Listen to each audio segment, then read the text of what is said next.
Hey everyone, Kale with Antique Book Collective, and today I'm getting to you guys with eBay took $50 of my money for just one sale. Oh no! Guys, I know that sounds like a whole lot of money, and if you guys are brand new to selling on eBay, that sounds frightening. You're like, $50 for just one sale? That is uncanny. But guys, there's a little caveat there. This sale was $300 plus shipping. So guys, in this video, I'm going to break down how much eBay takes for me on my higher tier sales that I do. I might end up doing a lower tier sales video later, but I think the higher tier one might illustrate things a little bit better for you guys. So with that said and done, I'm just going to dive straight on into the numbers. So guys, here's the numbers. So I sold this book right here, this book right here for $300. Plain and simple. Nice thing. It's an old Bible, very cool Bible actually, but it's in both Greek and English. When I got it, I knew that it was going to be worth a good amount of money because when you can get Bibles that are in Greek and English, especially when it's like from the original translations of the Bible, you know that you got some good money because that's going to appeal to both pastors and theologians and colleges. So I guess not both, but three ways for that one, plus anyone else who's really interested into Bible history sort of stuff. So when you get something like that, you know you really made out with that find. So for that book, this is not talking about eBay fees here, but for this book I paid $5 for it, so that's pretty cool. But back onto the shipping side of things and all that sort of stuff. So guys, I sold the book for $300. I charged shipping to the buyer for almost all of my books that I ever sell. So shipping was $34.04. So total, what the buyer paid is $334.04. There might be sales tax on top of that, but that's not my issue. eBay takes care of all that, so I don't really see that. So with that said, $334.04. That's what I received,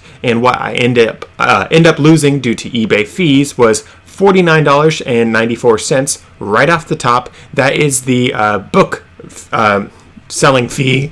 Selling fee that they charge on eBay. Right off the top, they charge that. It's just the rate that they do for books is 14.95%. Just right off the top, you're going to lose that. That rate is for any books between $0 and $2,500. So that's something to just keep in mind. So with that said, after that fee, I got a final value fee as well. That's 30 cents. I get my 30-cent fee across all the books that I sell. So 30 cents, 30 cents, 30 cents. It adds up, of course, but on a book like this, that is $300. Losing 30 cents is not the end of the world whatsoever. But guys, I just wanted to share that. And in total, those fees that I got charged for this book was $50.24. However, guys, that does not include any fees for the ad fees. So for me, when I am selling books, I actually pay for the promoted listings for almost every single book that I ship out. So this particular book, I ended up paying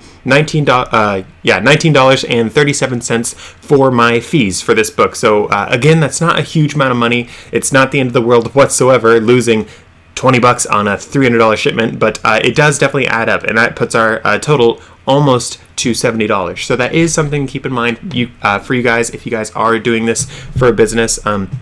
With that said, I'm going to get some more accurate numbers really quick for us just so we can see what kind of percentage we are losing. So $50.24 plus the $19.37 that we just talked about. So I got that, and that brings us to a total of $69.61, and 69.61 divided by the total pay that I received for this book, so $334.04. That comes to a total of 20.839%. Let's say I'm rounding up that last position. But guys, that means that I'm getting charged a total of almost 20% for that book. Again, though, that last fee, the ad fee, that is not something that you guys necessarily have to pay if you guys are doing this as a business. I recommend doing it. I do it myself. I know of plenty of other sellers who do it. eBay sort of changed things up a couple of years ago because one reason or another, they just wanted to make sure they got more money, I guess. So once you had that happen a couple of years ago, it was a lot harder to sell books if you did not do promoted listings. So I recommend doing promoted listings. You can do as little as, I want to say it's like 2% or something like that. Almost all of my listings are promoted for I think it's like 5.1%. They have a recommended range that you can do. Sometimes I do as much as like 30% for certain items, depending on how fast I want it to go and that sort of stuff. So keep that in mind, guys. But with that said, I lost let's just say 21% on this book sale, just to round up a little bit more. It's definitely not the end of the world to lose that kind of money. I mean, guys, think about it. I'm losing 21% on a $300 sale plus $34 shipping. I still ended up walking away with over $200 on this shipment off the sale. I mean, that's pretty stinking nice for a book that I bought for $5 to walk away with over $200. So guys, keep that in mind with this sort of business. I know that doing a multi-$100 shipment is a little bit like, why'd you go for such a big number? I'm never going to find a big number like that. Oh, how dare you? But guys, if you guys do buy and sell antique books like me, or even vintage books can be worth a ton as well. If you guys do this, and if you do it like all the stuff that I go through on my channel, cough, cough, subscribe below. If you guys do that, you will find lots and lots of multi-$100 books. It is not that rare to find. In fact, just behind me, I know I sort of did cherry pick a couple of the ones behind me to have them be more expensive books, but behind me, most of these books, guys, like these sets, they're not worth $100 each, but the sets of them are worth several $100s. I think that one over there I'm asking like $500 for. But by and large, guys, when I'm doing my business in the way that I share with you guys, the way that I recommend on this channel to do, because it's the way I like doing it and the way that I make my most money, my average sales price for books is actually $70. Of course, I have sort of deviated off of that over the past few months to prepare for recession, keep my sales up during recession. But when I'm doing my business the full way that I like doing it, the way that I just do the really expensive books, and I have a low-end purchasing price of between $25 to $35. I actually ended up upping it to about $45 for a little bit before I decided, okay, I'm actually getting ready for a recession now. But honestly, guys, I upped it to about $45. My average sales price was still $70. It was actually inching a little bit higher once I upped it to $45. But guys, I still was finding quite a few books, and with an average sales price of $70, that means I had quite a few books on the lower end, but I also had quite a few on the upper end. The best book I ever sold, I believe I sold for $6,000. Other people were asking $30,000 for that book, so $6,000 was a big deal for the person who got it, but for me, I paid $2.29 for it, so I think I'm the one that ended up winning on that one. But with that said, though, guys, keep that in mind when you're doing this sort of business. There are eBay fees attached. However, if you guys are doing a business where you're selling more expensive books, yes, you're going to get larger amounts of your fees taken out. However, you might be able to save a little bit in the long run because you do get 30-cent final value fee and all the different things. So if you sell the multi-$100 books, you actually do get a sort of save, because I mean, if you had to get $300 in sales, you could do that with one book here, but let's say you only sell $10 books. You have to sell a lot of books, 30 books for that same thing. You lose 30 cents on each one of those. So for me, I found that doing the higher ticket items, not only was that less work for me, but it also sort of saved me just a tiny bit on those other fees as well. Of course, though, guys, there are 1,000,005 ways to do this business. There are people who buy and sell lots of mass market paperbacks, lots of cookbooks. There's people that sell a $5 book here, $5 book there. Oh, here's a good one. Here's $25. There's 1,000,005 ways to do this business. I'm not saying that I do it the only way that you should do it. In fact, I would honestly recommend against doing it the way that I do it for a lot of people who are not willing to do the same amount of work that I do. When I'm doing the work for my business, guys, I'm taking like 10 photos at least of all these different books. eBay actually recently allowed us to put more photos onto listings, so I actually have started doing more listings, and I get like cover, front, side, all the sides, corners, inside, a copyright page, all these sorts of things, a bunch of interior photos.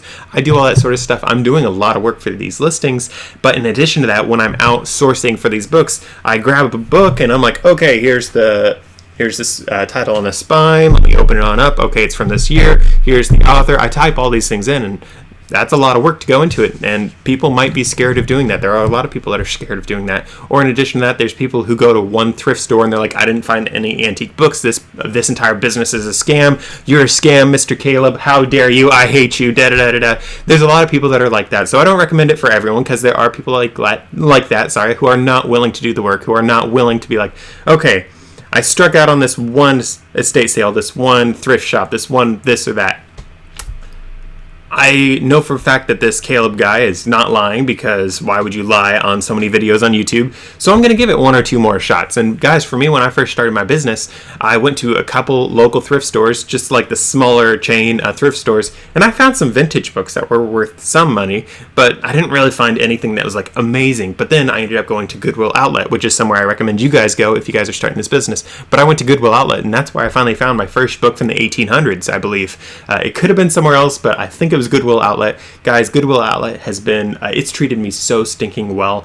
Don't go to a normal Goodwill store. Most Goodwill stores will actually not keep their antique books in inventories. The only Goodwill I have been to that kept antique books that they actually listed and put out for people to buy was in Reading, and that antique book actually, it looked relatively new, so I wouldn't be surprised if they didn't even realize it was antique. But most of these Goodwill stores, guys, they don't sell them, so don't go to a Goodwill store and be like, Caleb said there were antiques here. There's no antiques here. What a liar. Blah, blah, blah, blah, blah. Don't do something like that, guys. I mean, you can if you want, but if you want to do this business, if you want to do antique books, it does take some work. You do have to drive a little bit more. For me, guys, the most I've ever driven was over 400 miles to Reading to get some books, and then 400 miles back, 400 miles and some change actually. But then I also have driven all the way up to Lakewood, Washington, which is almost all the way up to Seattle, and I live down in the Portland area, which was quite a drive. I don't remember how many miles there. I also have driven from where I live in Portland, Oregon area. I don't live in Portland, luckily, but I live over here, and I drove all the way over to Walla Walla, Washington. Oh, sorry. That was quite a drive as well. I do all these sorts of drives so I can not only like get a nice drive in, get some good tax write-offs as well, but I enjoy the drives. But in addition to all that, it really helps me diversify what kind of books I have in my store. Yes, I can always buy books that are only around me. Guys, there are so many books for sale in the Portland metro area. However, I have found personally that it is actually worth me spending $100 in gas going to and from a location, because otherwise I'm spending potentially $100 on just like 15 books if I do it in the Portland area. Whereas if I spend $100 in gas to go somewhere, I can then spend $100 and get like 1,000 books, because the pricing further away from the Portland area is actually decent, whereas in town it's a little bit like, I'm sorry, you want how much for that paperback copy of some random book that's not worth anything? What's wrong with you? That's something that I see a whole lot of the time. So that's one of the things for me. Plus, I just don't enjoy driving to the Portland area. I do enjoy driving all the way out there, all the other places. So that is something else to keep in mind.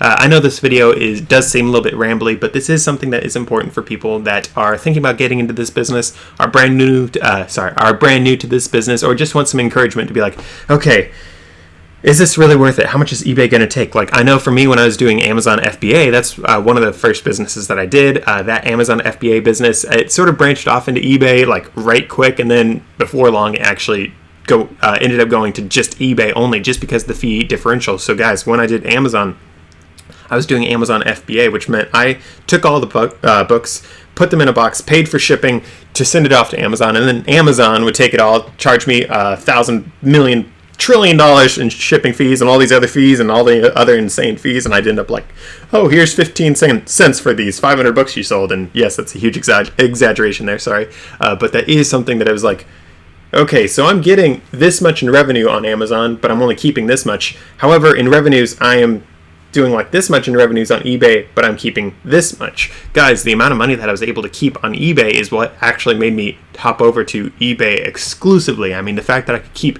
this much as opposed to this much, it actually got to the point where I was selling hundreds or thousands of books on Amazon, and then I would sell a few dozen or a couple, maybe 100 even, books on eBay, and that tiny, minuscule percent of sales compared, I was actually making more on eBay right quick. So that's why I ended up leaving Amazon FBA altogether and doing just eBay, just because of how much more money I was able to make on eBay. And guys, I've mentioned this in other videos. I've run the numbers a few times now. I actually like to keep running them every now and then.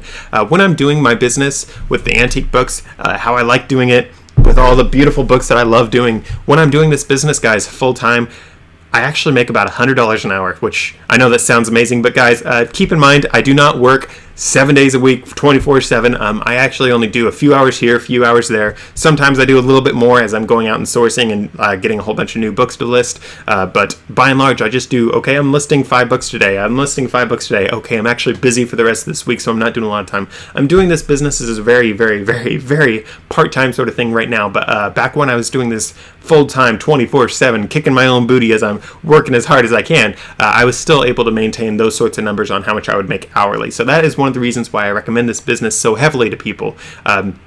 With all that said and done though, guys, I hope this video was helpful. If you'd like to learn more about this business, I know a lot of people want to reach out and be like, oh, what is this book worth? What is this book worth? But I actually have a lot of videos, guys. please check out those other videos before you go out and ask me like 500,000 questions, because guys, I have over 200 videos on my channel where I answer like so many questions under the sun. I'm continuing to make more and more videos explaining all these different questions, answering all the questions that I can. Of course, you guys can ask questions.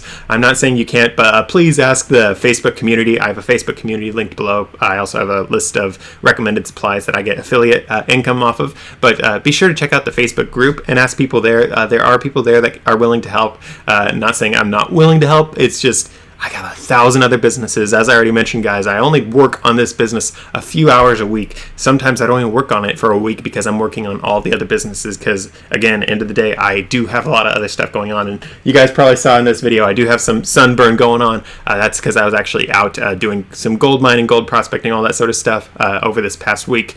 And believe it or not, mining in the sun, in the desert, it's sort of a hot thing. So you sort of get some sunburn. So keep that in mind, though, guys.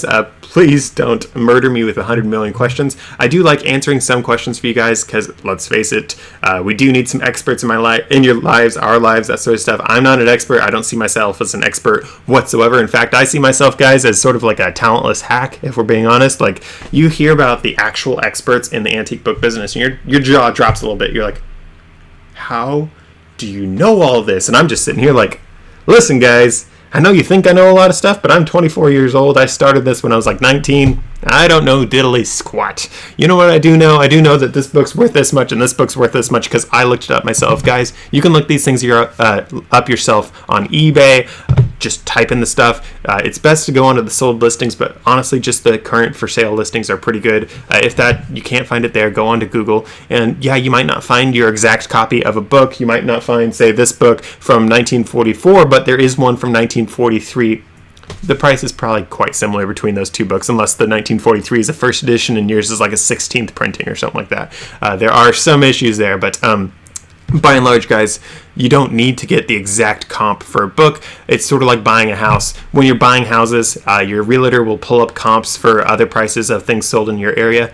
A lot of realtors, guys, you might be looking at a 1,000 square foot house, and they might pull a comp off of a 2,000 square foot house that's sold next door, and they're like, oh yeah, that's a comp, and it's like, it's not really a comp. The only thing comparable is the fact that it's next door. But there is a lot of stuff like that. So a lot of these books, guys, you might not find an exact copy of your book like anywhere, but there might be a similar book that's about the same size from a similar publisher or from the same author or something like that. Sometimes you do have to mix and match. You do have to like fudge some numbers a little bit. And okay, so what? You didn't find the right comp. Throw out a price. If someone doesn't buy it, you can always drop that price a little bit. And if someone buys it, then you know, okay, it's worth at least $30, you know, that sort of thing. So with all that said and done, though, guys, thank you for your time. Thank you for watching. I'm sorry this video went all over the board. I just really wanted to address a lot of the numbers behind this whole business. So I hope this was helpful. If it was, please be sure to drop a like, drop a comment, all that sort of stuff. And I will see you guys in the next one.